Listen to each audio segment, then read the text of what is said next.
Welcome to wishful ಅಡುಗೆ ಮನೆ. ನೋಡಾಶ, ಇವತ್ತೇ ಜೋಳದ ಹಿಟ್ಟಿಂದ ನಮ್ಮ ಅತ್ತೆ ಕೈ ರುಚಿಯಲ್ಲಿ ಒಂದು ವಿಶೇಷ ವಿಜಾಪುರದ ಸ್ಪೆಷಲ್ ಉತ್ತರ ಕರ್ನಾಟಕ ರೆಸಿಪಿನ ಮಾಡೋಣ. ತುಂಬಾ ಹೆಲ್ದಿ ರೆಸಿಪಿ, ಬರೀ 1 ಕಪ್ ಜೋಳದ ಹಿಟ್ಟಿಂದ ಆಗುವಂತ ರೆಸಿಪಿ. ನಿಮ್ ಕಡೆ ಜೋಳದ ಹಿಟ್ಟಿಂದ ತುಂಬಾ ರೆಸಿಪೀಸ್ ಮಾಡ್ತಾರಲ್ಲ? ಹೌದು, ಸುಮಾರು ರೆಸಿಪಿಗಳನ್ನ ನಾವು ಮಾಡ್ತೀವಿ. ಬಟ್ ಇಲ್ಲಿ ಜೋಳದ ಹಿಟ್ಟನ್ನ ನಾವು ಇವಾಗ ಜಡಿ ಮಾಡ್ಕೊಳ್ಳೋಣ. ಯಾವಾಗ್ಲೇ ಗೋಧಿ ಹಿಟ್ಟಾಗ್ಲಿ ಜೋಳದ ಹಿಟ್ಟಾಗ್ಲಿ ಯಾವುದೇ ಹಿಟ್ಟಾಗ್ಲಿ ನಾವು ಜಡಿ ಮಾಡ್ಕೋಬೇಕು. ಜೋಳದ ಹಿಟ್ಟು ನೀವು ಎಲ್ಲಿ ತಗೊಂಡಿದ್ರು ಬರುತ್ತೆ ಈ ರೆಸಿಪಿ ಮಾಡೋಕೆ. ಸೊ ಇದನ್ನ ನೀಟಾಗಿ ಜಡಿ ಮಾಡ್ಕೊಂಡು ಬರೋಣ. ಇದ್ರ ಒಳಗಡೆ ಇವಾಗ ನಾವು ಬಿಸಿ ಬಿಸಿ ನೀರನ್ನ ಹಾಕೋಬೇಕು. ಬಿಸಿ ನೀರು ಯಾಕೆ ಹಾಕೋಬೇಕಂದ್ರೆ ಜಿಗಿ ಬರಬೇಕು, ಅದಕ್ಕೋಸ್ಕರ ನಾವು ಬಿಸಿ ನೀರನ್ನ ಹಾಕೋಬೇಕು. ಯಾವಾಗ್ಲೂ ಆಶಾ ನಾವು ಜೋಳದ ರೆಸಿಪಿ ಮಾಡ್ಬೇಕಾದ್ರೆ ಅದಕ್ಕೆ ನಾವು ಬಿಸಿ ನೀರನ್ನೇ ಹಾಕೋಬೇಕು. ಸೊ ನೋಡಿ, ಇದು ಬಿಸಿ ನೀರಲ್ಲಿ 1 ಸ್ಪೂನಿಂದ ನೀವು ಮಿಕ್ಸ್ ಮಾಡ್ಕೊಳ್ಳಿ. ಸೊ ಇದು ತುಂಬ ಹೆಲ್ದಿ ರೆಸಿಪಿ. ನೀಟಾಗಿ ಇದನ್ನು ಹಿಟ್ಟನ್ನು ನಾವು ಕಲಿಸ್ಕೊಂಡು ಬರೋಣ. ಸೊ ನೋಡಿ, ಇದು ಕೈಯಿಂದ ನೀಟಾಗಿ ಇವಾಗ ಮಿಕ್ಸ್ ಮಾಡ್ಕೊತಾ ಇದ್ದಾರೆ. ನೀವು ಈ ಥರ ಮಿಕ್ಸ್ ಮಾಡ್ಕೊಳ್ಳಿ. ನೋಡಿ, ಜಿಗಿ ಯಾವ ಹದಕ್ಕೆ ಹಾಕೊಂಡಿದ್ದಾರೆ ಅಂದರೆ ಎಲ್ಲ ಕಡೆ ಇದು ಬಿಸಿ ನೀರಿಂದ ಮಿಕ್ಸ್ ಆಗಿದೆ. ಇದಕ್ಕೊಂದು ಸ್ವಲ್ಪ ಜಿಗಿ ಅಂಶ ಜಾಸ್ತಿ ಹಾಕೋಬೇಕು, ಯಾಕಂದರೆ ನಾವು ಮಾಡುವಂಥ ರೆಸಿಪಿ ಸಾಫ್ಟಾಗಿ ಬರಬೇಕು ಅಂಥೇಳಿ. ಸೊ ನೋಡಿ, ಇವಾಗ ಒಂದು ಸ್ವಲ್ಪ ತಣ್ಣೀರನ್ನು ಹಾಕೊಂಡು ಇಲ್ಲಿ ನಾವು ಜೋಳದ ಹಿಟ್ಟನ್ನು ಕಲಿಸ್ಕೋಬೇಕು. ಸೊ ನಾರ್ಮಲ್ ನೀವು ಗೋಧಿ ಹಿಟ್ಟೆಲ್ಲ ಕಲಿಸ್ಕೋತೀರಲ್ಲ, ಅದೇ ಥರ ಇಲ್ಲಿ ನಾವು ಜೋಳದ ಹಿಟ್ಟನ್ನು ಕಲಿಸ್ಕೋಬೇಕು.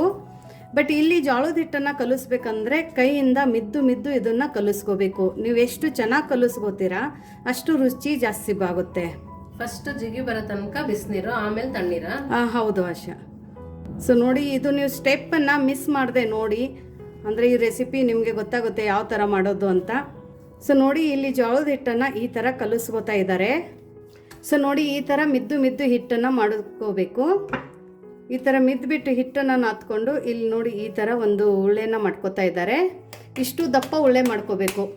ನೋಡಿ, ಅಷ್ಟು ಕಲಸಿರೋದು ಹಿಟ್ಟಲ್ಲಿ 2 ಮುಟ್ಟಿಗೆ ಆಗುತ್ತೆ ನಮ್ಮದು. ಇವತ್ತು ನಾವು ಮುಟ್ಟಿಗೆ ರೆಸಿಪಿನ ತೋರಿಸ್ತಾ ಇದ್ದೀವಿ. ತುಂಬ ಹೆಲ್ದಿ ರೆಸಿಪಿ. ಇವನ್ ಬಾಳಂತಿರಿಗೂ ಇದು ತುಂಬ ಹೆಲ್ದಿ ರೆಸಿಪಿ. ನಮ್ಮ ಸೈಡ್ ಬಾಳಂತಿರಿಗೆ ಇದನ್ನು ಮುಟ್ಟಿಗೆ ಕೊಡ್ತಾರೆ. ಸೊ ನೋಡಿ, ಕೆಳಗಡೆ ಒಂದು ಸ್ವಲ್ಪ ಜೋಳದ ಹಿಟ್ಟನ್ನು ಹಾಕೊಂಡು ನಾವು ಈ ಥರ ರೊಟ್ಟಿನ ಬಡ್ಕೋಬೇಕು. ಮುಟ್ಟಿಗೆ ಮಾಡಬೇಕಂದ್ರೆ ಫಸ್ಟ್ ನೀವು ರೊಟ್ಟಿನ ಬಡ್ಕೋಬೇಕು.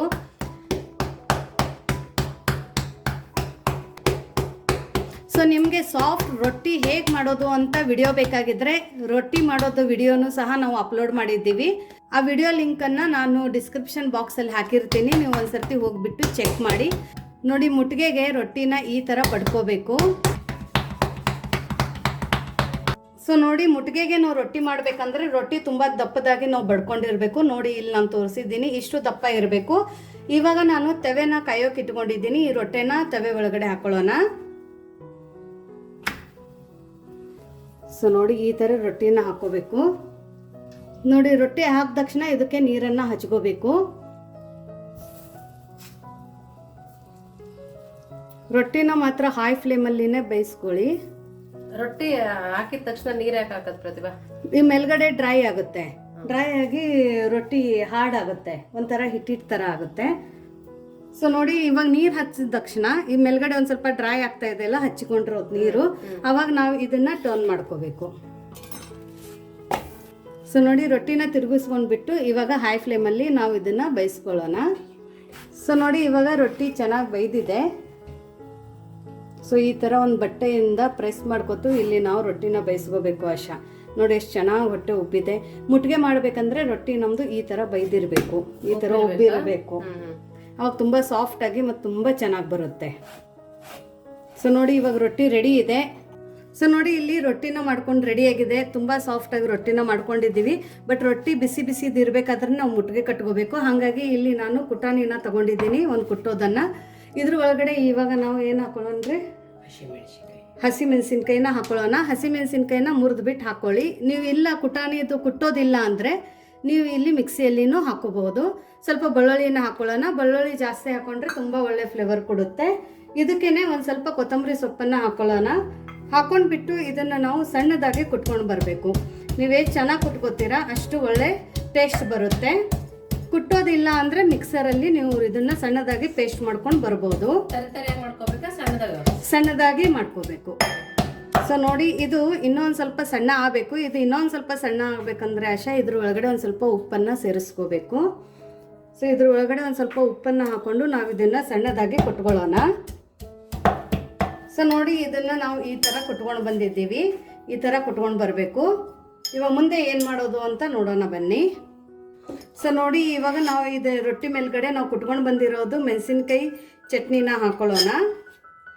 ಸೊ ನೋಡಿ ಬೆಳ್ಳುಳ್ಳಿನೂ ಹಾಕೊಂಡು ಕುಟ್ಕೊಂಡು ಬಂದಿದ್ದೀವಿ. ಇದ್ರ ಮೇಲ್ಗಡೆ ಒಂದು ಸ್ವಲ್ಪ ಎಣ್ಣೆನ ಹಾಕ್ಕೊಳ್ಳೋಣ. ಯಾವ ಎಣ್ಣೆ ಬೇಕಾದ್ರೂ ಹಾಕೋಬೋದಾ? ಹೌದು, ಯಾವ್ದು ಎಣ್ಣೆ ಬೇಕಾದ್ರೂ ಹಾಕೋಬಹುದು. ಸೊ ನೋಡಿ ರೊಟ್ಟೆ ಮೇಲೆ ಆ ಥರ ಹಾಕ್ಕೊಂಡು ಇದನ್ನು ನಾವು ಈ ಥರ ಮುರ್ಕೋಬೇಕು. ಮುರ್ಕೊಂಡು ಈ ಕುಟಾಣಿ ಒಳಗಡೆ ಹಾಕೋಬೇಕು. ಮಿಕ್ಸರಲ್ಲಿ ಅಂದರೆ ಮಿಕ್ಸರಲ್ಲಿ ಹಾಕೋಬಹುದು, ಇಲ್ಲಾಂದರೆ ಕೈಯಿಂದನೇ ನೀವು ಈ ಥರ ಸಣ್ಣದಾಗಿ ಮುರ್ಕೋಬಹುದು. ಸೊ ನೋಡಿ ಇವಾಗ ಇದನ್ನು ನಾವು ಒಂದು ಸ್ವಲ್ಪ ಕುಟ್ಕೊಂಡು ಬರೋಣ. ಸೊ ನೋಡಿ ಇದನ್ನು ಒಂದು ಸ್ವಲ್ಪ ನಾವು ಈ ಥರ ಕುಟ್ಕೋಬೇಕಷ್ಟೇ. ಇವಾಗ ಇದನ್ನು ಕೈಯಿಂದ ಮಿಕ್ಸ್ ಮಾಡ್ಕೋಬೇಕು.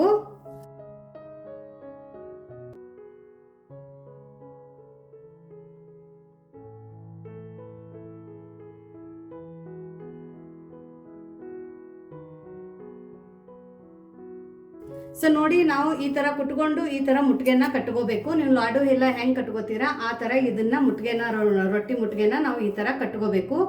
ಎಷ್ಟು ಚೆನ್ನಾಗಿ ಸಾಫ್ಟ್ ಆಗಿದೆ ನೋಡಿ. ಉತ್ತರ ಕರ್ನಾಟಕದ ಮುಟ್ಗೆ ರೆಸಿಪಿ ರೆಡಿ ಆಗಿದೆ. ತುಂಬ ಹೆಲ್ದಿ ರೆಸಿಪಿ. ಸೊ ನೋಡಿ ಕೈಯಿಂದ ಈ ಥರ ಪ್ರೆಸ್ ಮಾಡಿ ಮಾಡಿ ನಾವು ಮುಟ್ಗೆನ ಕಟ್ಕೋಬೇಕು. ಈ ಥರ ಮುಟ್ಗೆ ರೆಡಿ ಆಗಿದೆ. ತುಂಬ ಹೆಲ್ದಿ ರೆಸಿಪಿ. ಡೈಲಿ ಈ ಥರದ್ದು ಒಂದು ಮುಟ್ಗೆ ತಿಂದರೆ ಸಾಕು, ನಿಮ್ದು ಹೆಲ್ತ್ ತುಂಬ ಚೆನ್ನಾಗಿರುತ್ತೆ. ನೋಡಿ ಇದು ನಮ್ಮ ಮುಟ್ಗೆನ ಇವಾಗ ನಾವು ಈ ಥರ ಕಟ್ ಮಾಡಿಕೊಂಡು ನೀವು ಈ ಥರ ತಿನ್ಕೋಬೋದು ಕೈಯಿಂದ. ಮತ್ತೆ ನೀವು ಈ ಥರನೂ ಕಟ್ಕೊಂಡು ಮಕ್ಕಳಿಗೇನು ಈ ಥರ ನೀವು ತಿನ್ನೋ ಕೊಟ್ರೆ ತುಂಬ ಇಷ್ಟಪಟ್ಟು ತಿಂತಾರೆ. ಸಾಂಬಾರ್ ಬೇಕಾಗಲ್ಲ, ಏನೇನು ಬೇಕಾಗಿಲ್ಲ. ಮಕ್ಕಳು ಆಟ ಆಡ್ಕೊಂಡು ಚಕ್ಲಿ ಕೊಡಬೇಳೆ ಹೆಂಗ್ ತಿಂತಾರೆ ಅದೇ ಥರ ಈ ಮುಟ್ಗೆನ ತಿಂತಾರೆ. ತುಂಬ ಹೆಲ್ದಿ ರೆಸಿಪಿ, ತುಂಬ ಡಿಫ್ರೆಂಟ್ ಆಗಿದೆ. ಉತ್ತರ ಕರ್ನಾಟಕದ ಫೇಮಸ್ ರೆಸಿಪಿ ಇದು. ಇವನ್ ಬಾಳಂತರಿಗೂ ಇದು ತುಂಬ ಹೆಲ್ದಿ ರೆಸಿಪಿ. ಸೊ ಈ ಥರ ನೀವು ಏನೋ ಮಾಡ್ಕೊಂಡು ತಿನ್ನಿ. ನೋಡೋಶ ಹೇಗಾಗಿದೆ? ತುಂಬಾನೇ ಟೇಸ್ಟಿ ಆಗಿದೆ. ಚೆನ್ನಾಗಾಗಿದಾ? ತುಂಬಾ ಚೆನ್ನಾಗಿದೆ ನೋಡಿ. ಬಾಯಲ್ಲಿ ಉಪ್ಪು, ಖಾರ, ಬೆಳ್ಳುಳ್ಳಿ ತುಂಬಾ ಚೆನ್ನಾಗಿದೆ.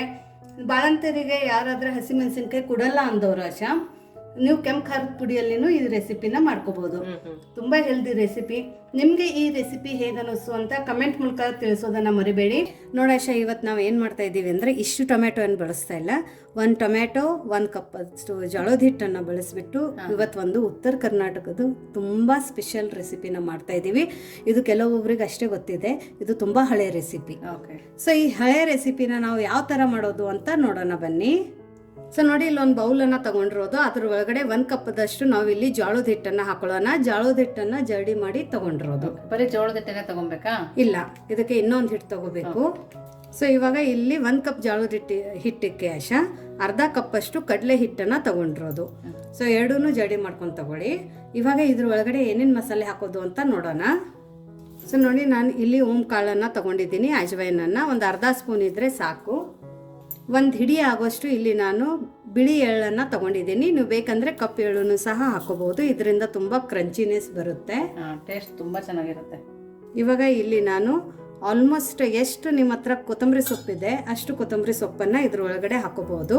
ಸೊ ಇಲ್ಲಿ ನಾನು 1/4 ಕಪ್ ಅಷ್ಟು ಕೊತ್ತಂಬರಿ ಸೊಪ್ಪನ್ನು ಸಣ್ಣದಾಗಿ ಕಟ್ ಮಾಡಿ ತಗೊಂಡಿರೋದು. ರುಚಿಗೆ ಉಪ್ಪನ್ನು ಹಾಕೊಳ್ಳಿ. ಉಪ್ಪು ನೋಡ್ಬಿಟ್ಟು ಹಾಕೊಳ್ಳಿ.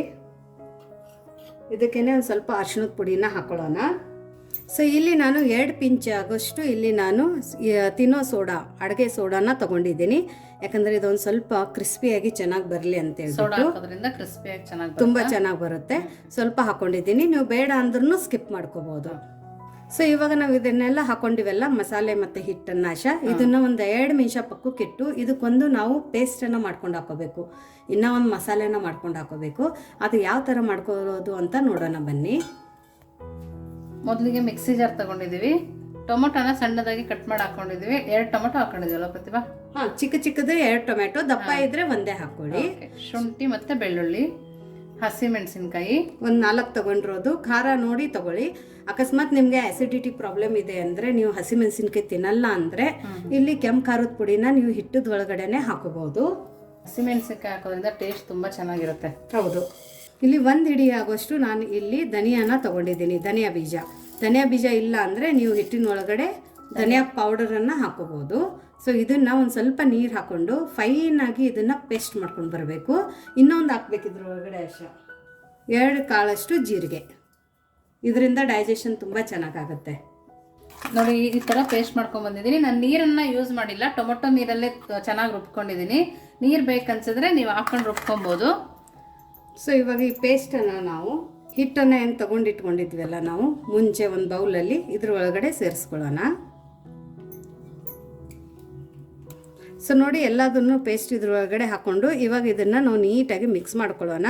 ಮುಂಚೆನೇ ನೀರು ಹಾಕೊಳ್ಳೋಕೆ ಹೋಗಬೇಡಿ, ಯಾಕಂದರೆ ಇದು ನಮಗೆ ಗೋಧಿ ಹಿಟ್ಟೇನು ಕಲಿಸ್ತೀವಲ್ಲ ನಾವು ಆ ಥರ ಕನ್ಸಿಸ್ಟೆನ್ಸಿಯಲ್ಲಿ ಈ ಹಿಟ್ಟು ಬೇಕು. ಯಾಕಂದರೆ ಆಲ್ರೆಡಿ ಟೊಮೆಟೊ ಬೇರೆ ನೀರು ಬಿಟ್ಟಿರುತ್ತೆ. ಅಕಸ್ಮಾತ್ ಟೊಮೆಟೊ ಸಣ್ಣ ಆಗಿಲ್ಲ ಅಂದರೆ ನೀವು ನೀರು ಒಂದು ಸ್ವಲ್ಪ ಹಾಕ್ಕೊಂಡಿರ್ತೀರ, ಬಟ್ ನೀರು ಹಾಕೊಳ್ಳಿಲ್ಲ ಅಂದ್ರೂ ನಡೆಯುತ್ತೆ. ಹಾಗೇನು ಪೇಸ್ಟ್ ತುಂಬ ಚೆನ್ನಾಗಾಗುತ್ತೆ. ಚಪಾತಿ ಹಿಟ್ಟು ಕಲಿಸ್ತೀವಲ್ಲ ಅದಕ್ಕೆ ಕಲಿಸ್ಕೊಬೇಕಾ? ಹೌದು.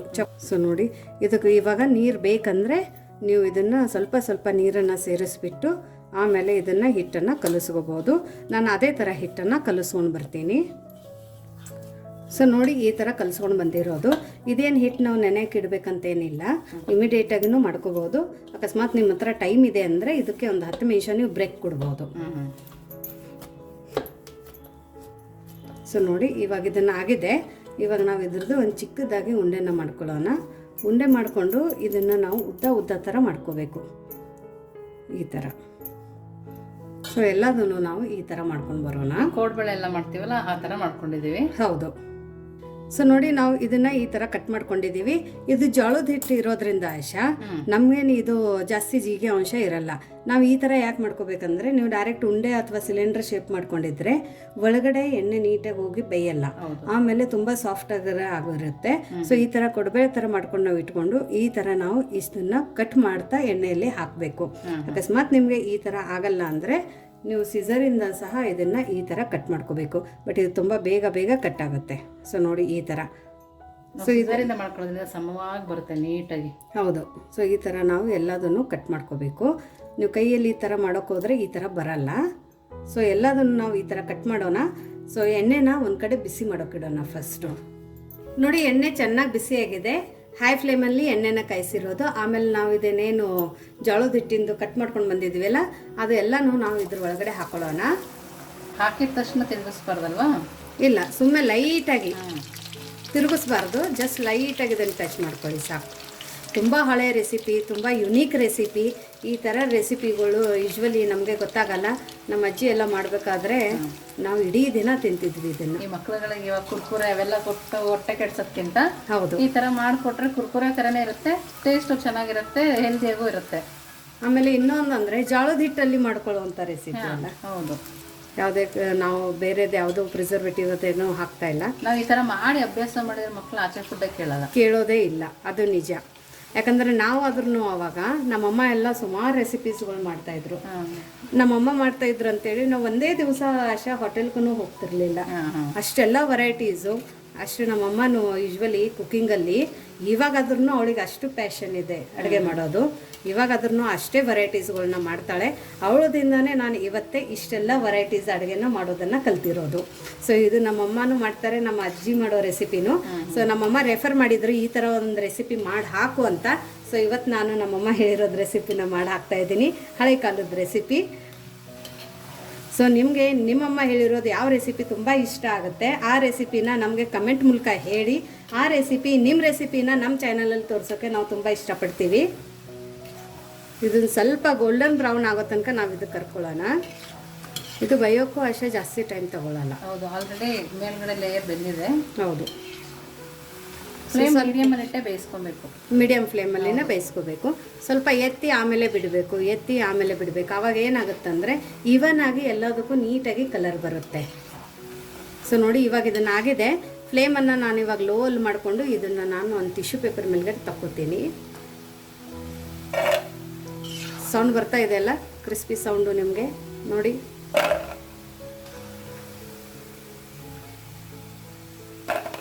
ಘಮ ನೋಡಾಶ ಹೆಂಗೆ ಬರ್ತಾ ಇದೆ, ತುಂಬ ಚೆನ್ನಾಗಿ ಬರ್ತದೆ, ತುಂಬ ಚೆನ್ನಾಗಿ ಘಮ ಬರ್ತಾ ಇದೆ.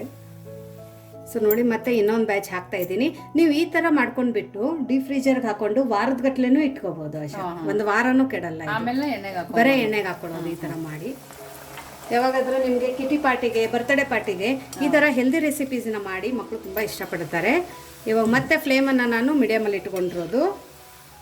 ಇದನ್ನು ಸಹ ಗೋಲ್ಡನ್ ಬ್ರೌನ್ ಆಗೋ ತನಕ ನಾವು ಕರ್ಕೊಂಡು ಬರೋಣ. ಸೊ ನೋಡಿ, ಇದನ್ನು ಸಹ ಗೋಲ್ಡನ್ ಬ್ರೌನ್ ಆಗಿದೆ. ಇದನ್ನು ಸಹ ತಕ್ಕೊಳ್ಳೋಣ.